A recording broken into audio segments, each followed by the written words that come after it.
So dear students, so today I will be talking about one of the important topics, that is the microbial nutrition. So as all of you are aware, that all the living organisms, they need to survive, to reproduce. So in order to that, they need nutrition. And the nutrition that should be provided by the kind of food that they are eating. So we will be talking about the different kind of nutrients that they are being taken up by the microbes, what they are responsible for, and what are the different kind of sources. So let's start with the PowerPoint slides that I've made for this particular topic.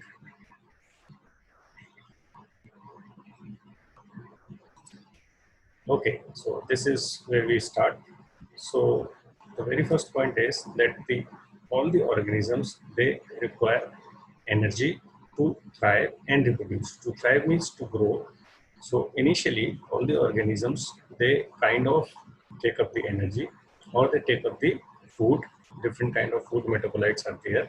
They are being degraded. Let's say, for example, carbohydrates is taken up, and this is being reduced in the form of glucose, and later into smaller units which can be absorbed by the organisms. Now these kind of food materials, they are used for the maturation of the organism. So once the microbes are matured, then ultimately they go for the second step of their cycle, that is the reproduction. Now, as all of you are aware, that the ultimate unit or the currency for the energy is ATP. So it is during the degradation or during the digestion of different kind of food items that the ATP is being generated. And this particular ATP is used for the purpose of doing work. Different kind of biosynthesis reactions that are taking place in the body, they are being used for doing that particular thing. So ATP is ultimately the energy source which is driving all the different kind of biosynthesis. So in short, we can say that the biosynthesis requires energy and nutrients. Now, how these particular nutrients are acquired, how these microbes are cultivated, and how these microbes make ATP from their energy source. So these particular three queries we will be addressing in this particular section, that is the microbial nutrition. So if we talk about the elements of life, then you must be aware that there are two different kind of elements. So one of the broadly classified elements is the macro elements or the macronutrients. So these kind of elements, they are required in large amounts. So large amounts means that they are, it is according to the dry weight of the organism. So we say that 95% of the cell's dry weight is made up of carbon, oxygen, hydrogen, nitrogen, sulfur, phosphorus, potassium, calcium, magnesium, and iron. Now, these different kind of elements, they are the components of carbohydrates. Let's say, for example, in carbohydrates, we have excess amounts of carbon, oxygen, and hydrogen. They are the composition of lipids, proteins, and different kind of nucleic acids. So these usually, they exist as cations and they play a pivotal role. They have several roles in the organisms. They are making the body structures. They are making different kind of proteins. They are making different kind of enzymes. They are responsible for the catalysis of different kind of reactions in the body, and ultimately they lead to the generation of ATP, which can be later utilized for biosynthesis. Now the second point is the micronutrients. So these micronutrients, they are in trace amounts. So they are required in very low amounts. So what some of the examples are manganese, zinc, cobalt, molybdenum, nickel, and copper. Now, since these are required in very small amounts, they are not part of the building blocks of the body. They are usually part of other major micro or macro molecules. So what are those molecules are? They are enzymes or they are different cofactors. So it is availability of these elements which make those enzymes very active. So one of the specific class of these organisms is the diatoms. So these are the items are the members of the eukaryotic taxon Straminophiles. They need silicic acid to construct their beautiful cell walls of silica. So now this is the typical characteristic of diatoms. So these kind of microorganisms selectively need silicic acid. Other microorganisms, they don't need silicic acid, or their cell wall, outer cell wall is not made up of silica. Now there's one important point here to remember is that microbes require a balanced mixture of nutrients. So as all the other different organisms, including humans, they require a balanced diet. Similarly, microbes, they also require a balanced diet.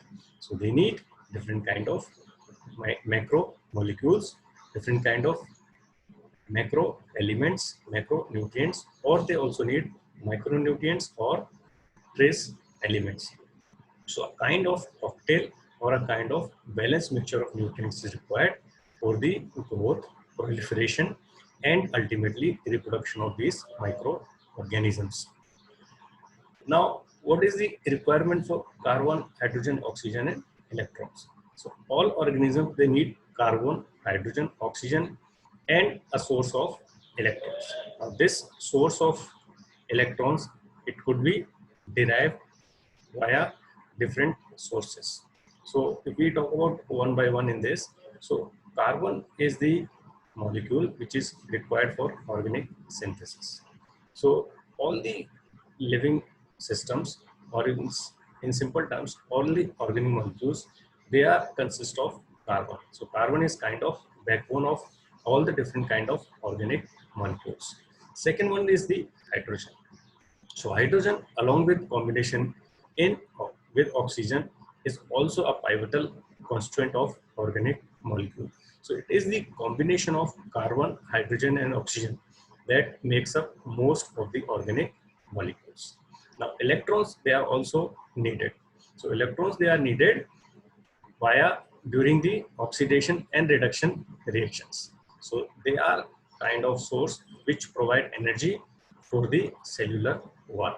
So different kind of reactions, they are taking place in the body, and those reactions, they are nothing but the movement of electrons. So electrons, either they are moving via oxidation or via reduction. So it is the movement of electrons that leads to the conversion of one macromolecule into another form, and ultimately resulting into the generation of energy in the form of ATP. Now there are different classes of organisms which could be classified on the basis of the availability of the food sources. So one of the examples is the heterotrophs. So these are the organisms that use reduced pre-formed organic molecules as their carbon source. So these organisms, they don't synthesize their own molecules. These organisms, they need preformed organic molecules. So they can obtain hydrogen, oxygen, and electron from these molecules. So there are large macromolecules which should be available to these organisms. So these microorganisms, they are called as heterotrophic microorganisms. Now these microorganisms, there is one characteristic that these are flexible for the carbon source. It is not that they just need glucose or they just need carbohydrates for the carbon source. They can acquire carbon from different kind of carbohydrates or from other sources, some minerals, some ores, they can acquire from those sources as well as. Now this one typical example is actinomycetes. For example, this actinomycetes, they degrade amyl alcohol, paraffin, and even rubber.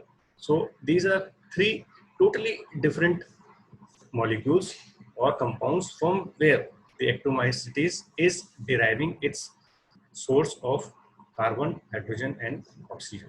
Another one example is the Burkholdia cepacia. So these kind of microorganisms, they use over 100 different carbon compounds. So all these compounds, it is capable of degrading and deriving the basic nutrients that it needs, that is carbon, hydrogen, as well as the oxygen. So now there is something called the co-metabolism. So this particular Co-metabolism, one can define is that the molecules are degraded in presence of a growth promoting nutrient that is metabolized at the same time. So one can say that one molecule is degraded in the presence of another. So they are kind of coexisting, or they are kind of utilized by the organism at the same time. So some microbes, they are fastidious and catabolize only a few carbon compounds. So in a way, you can say that these are microbes are very selective. They need specific compounds only that only can degrade. So even other organisms, they are the higher organisms, they are also fastidious. So some they just feed on animals, some just feed on, let's say, even in the animals, they just feed on, let's say, deer, cows, those kind of animals. Others organisms, they can feed on plants, or even in plants they have a choice of, let's say, they'll just eat those plants which are having nuts, or those usually having only seeds. So similarly, the microbes, they are also fastidious and they can only catalyze few carbon compounds. It's not like Burkholdia, which can catalyze 100 different kind of compounds. They just need selective ones. So there's one example that methylotropic bacteria can metabolize methane, methanol, carbon monoxide, formic acid, and one other carbon related carbon molecule. So you can see that in methane, methanol, carbon monoxide, form, all they are simple single carbon molecules. So this methylotropic bacteria is highly selective, or we can say this is fastidious microorganisms. So there are a couple of others also. So the parasitic members of the genus Leptospira, they use only long chain fatty acids as their major source of carbon and energy.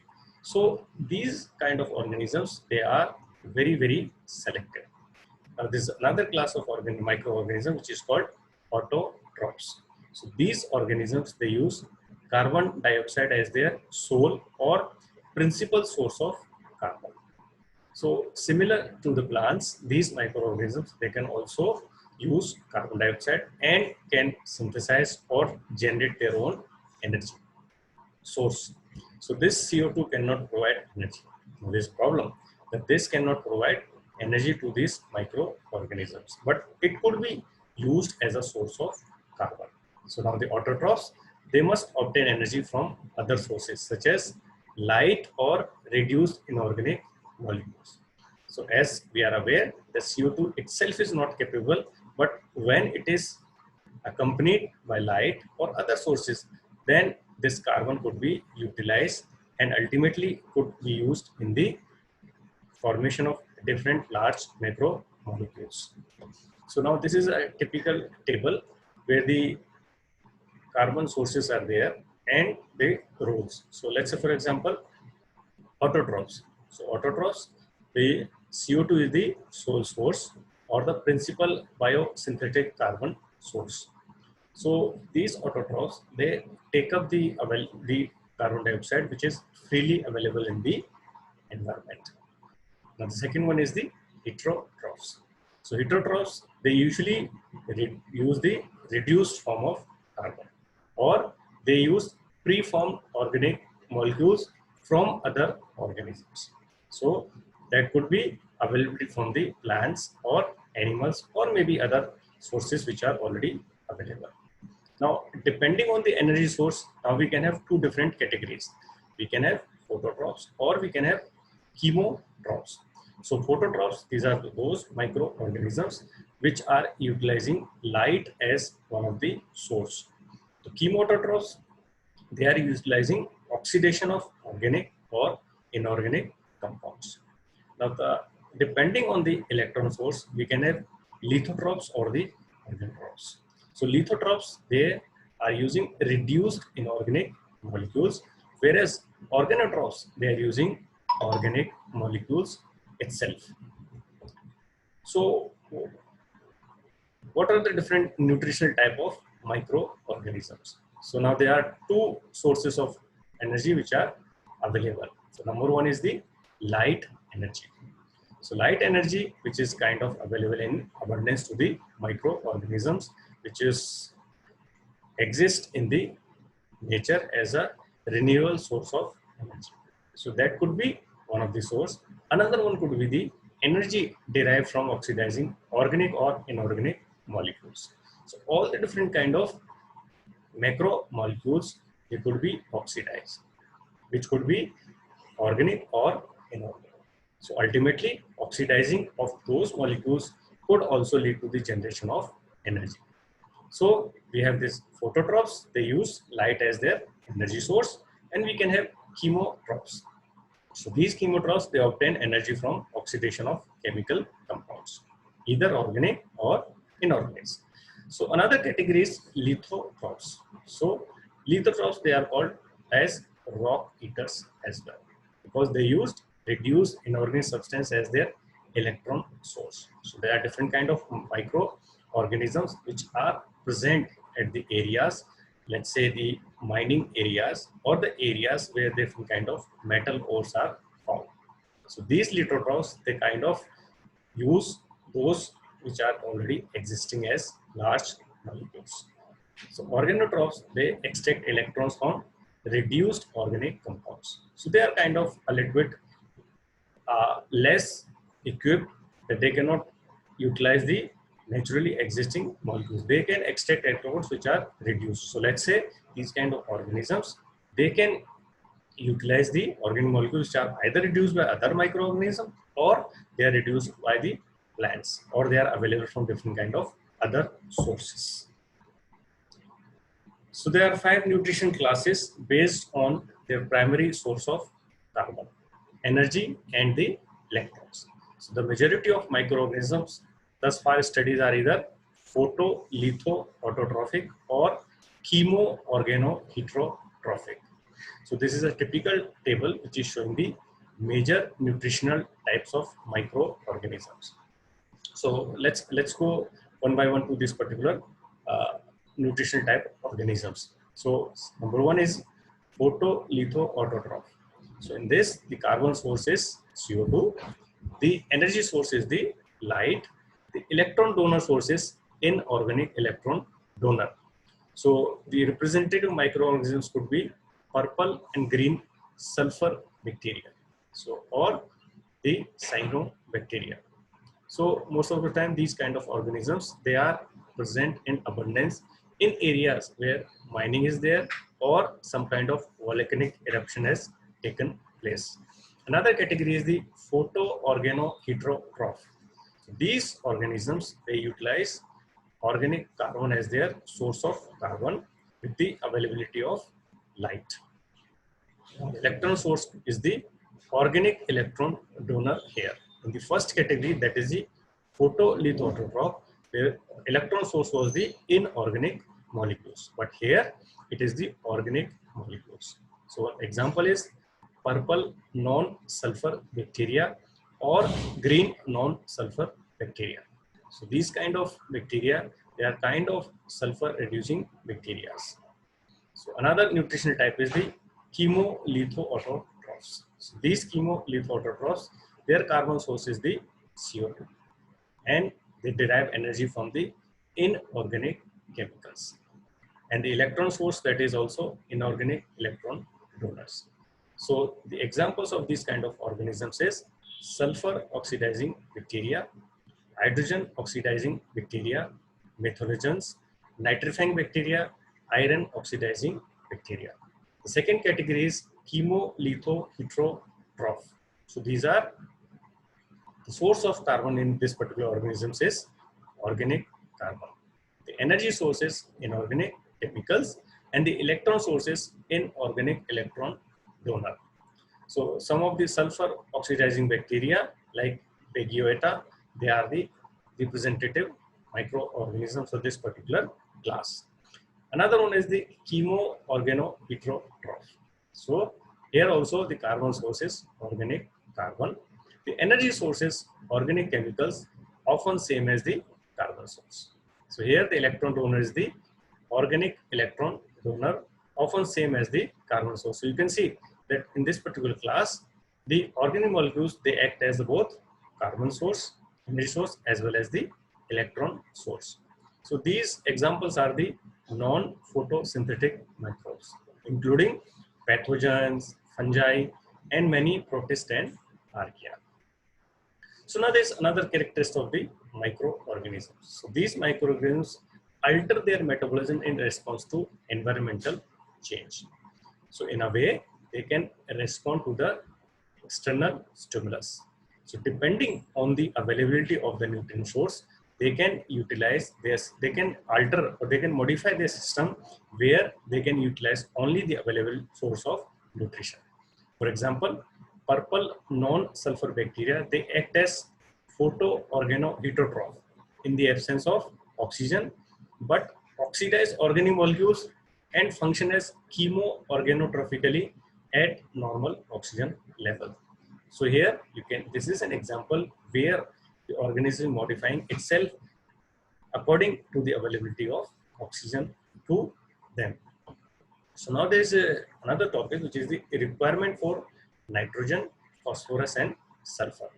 So in microorganisms, large quantities of nitrogen, phosphorus, and sulfur are required for growth and reproduction.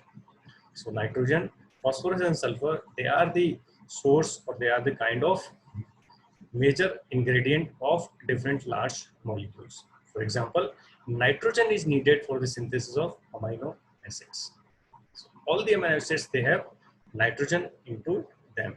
It is also needed for purine, pyrimidine, and it's going to be part of some of the carbohydrates and lipids, enzymes, cofactor, and other substances. Another element, which is the phosphorus, this is present in nucleic acids.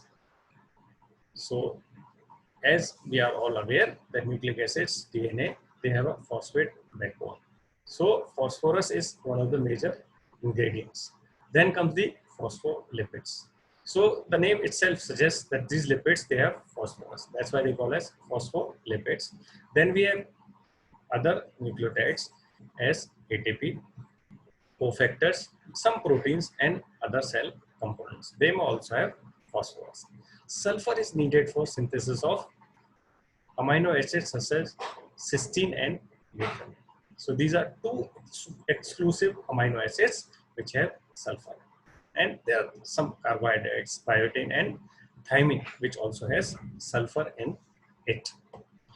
Now there's another term which is called the growth factors. So growth factors, these are the organic compounds that are essential cell components or precursor of such components, but cannot be synthesized by the organisms. So in a way, you can say these growth factors, they are a pivotal molecules, organic compounds, which are needed by the organisms. So there are three major classes of growth factors: amino acids, purine and pyrimidine, and the vitamins. So amino acids, they are needed for protein synthesis. Purine and pyrimidines, they are needed for nucleic acid synthesis. Vitamins, they are small organic molecules that usually make up all or part of enzyme cofactors. So some microorganisms, they require vitamins. For example, Enterococcus faecalis, they need 8 different vitamins for their growth. Some microorganisms, they are able to synthesize large quantities of vitamins, which are usually utilized by the human. So these microorganisms, they are cultured in the laboratory or industrial scale, where they produce different kind of vitamins which could be extracted and used by humans as their sources. So this is a typical table where we are showing the different kind of vitamins, their functions, and the example of microorganisms which require them. For example, number one is the biotin. So the function of biotin is carboxylation, that is carbon dioxide fixation or one carbon metabolism. So all the different kind of molecules which contain only one carbon, let's say methanol, formic acid, they are kind of metabolized using biotin. Some of the organisms which require is leuconostoc, Saccharomyces, and Ochromonas. So another one is the cyanocobalamin. ubala mein. So this is also known as vitamin B12. So what does it do? It do molecular rearrangements, or it also helps in the metabolism of one carbon molecules. So examples are lactobacillus or euglena. So another vitamin is folic acid. So this folic is also doing one carbon metabolism. So all the molecules which are having just one carbon, they can also be metabolized using folic acid. So example is Enterococcus or Tetrahymena. Now another one is the lipoic acid. So this lipoic acid is responsible for the transfer of acyl groups. Example is Lactobacillus or Tetrahymena. So another vitamin is pantothenic acid. So this is kind of function. The function is precursor of coenzyme A, carries acyl groups. So example is Proteus, Hanseníaspora or Paramecium. So another vitamin is pyridoxine or vitamin B6. So it is doing amino acid metabolism. So one of the example is transamination reaction that takes place with the help of this vitamin B6. So example organisms are Lactobacillus or Tetrahymena. So another vitamin is niacin or nicotinic acid. So this is the precursor of NAD, NADP, and carry electron and hydrogen atom. So different kind of generation of these NAD, NADP molecules, it is kind of facilitated by the nicotinic acid. So examples are Haemophilus, Blastocladia, and Christithia. So another vitamin is riboflavin or vitamin B2. So this is kind of doing the precursor of FAD, FMN, and carry electron or hydrogen. So this is kind of a similar kind of reaction is as done by the niacin, but on the different molecules. So the example is Caulobacter or Dictyostelium. Now the last one is vitamin B1 or thiamine. So the function is the transfer of aldehyde groups. So usually it is in pyruvate decarboxylation or alpha keto acid oxidation. Example is Bacillus, Phycomyces, and Colpoidium. So as you can see from this particular table, that different kind of vitamins, they are utilized by different kind of organisms, and these organisms are specialized in catalyzing different kind of reactions. So this is end of this particular topic. So we will continue this particular topic in the next class as well. So I'll stop this particular here. So thank you very much for your time.